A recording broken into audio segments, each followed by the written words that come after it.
Rotary club international Karachi residency chapter کا پہلا یوم تاسیس شاہ نشان طریقے سے منایا گیا۔ اس موقع پر روٹری کلب ڈسٹرکٹ گورنر سید تہذیب کاظمی سمیت شہر کی ممتاز علمی، ادبی، سماجی اور کاروباری شخصیات بھی موجود تھیں، جبکہ محکمہ تعلیم بلدیہ مستی کے ڈائریکٹر محمد عرفان شیخ نے دیگر ٹیم کے ساتھ خصوصی طور پر اس تقریب میں شرکت کی۔ تقریب میں کراچی ریزیڈنس کے صدر سید حسر زیدی کی جانب سے میٹرک بورڈز میں امتیازی کامیاب ہونے والے طلباء و طالبات خصوصاً بلدیہ وسطی کے جو تھے ان میں ایوارڈ تقسیم کیے۔ اس موقع پر منتظمین اور شرکا کی جانب سے بچوں، اساتذہ اور ان کے والدین کو زبردست خراج تحسین پیش کیا گیا۔ والدین کو تو ضرور، لیکن قابل احترام اساتذہ کی کاوشوں کے نتیجے میں ہی یہ طلباء و طالبات نمایاں پوزیشن لینے میں کامیاب ہوئے، یعنی A1، A اور B، C گریڈ میں پاس ہوئے تھے۔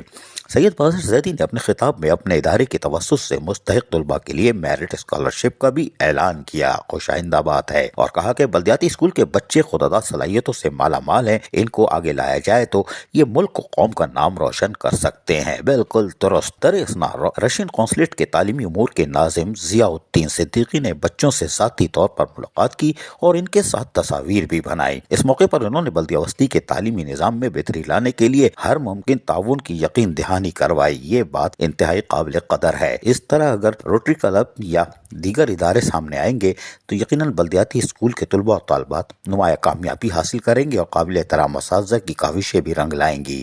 عزیز عارف، KBS بلدیاتی نیوز کراچی۔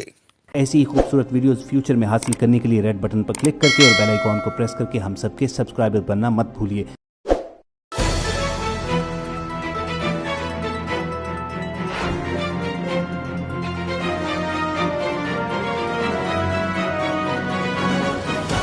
KBS بلدیاتی نیوز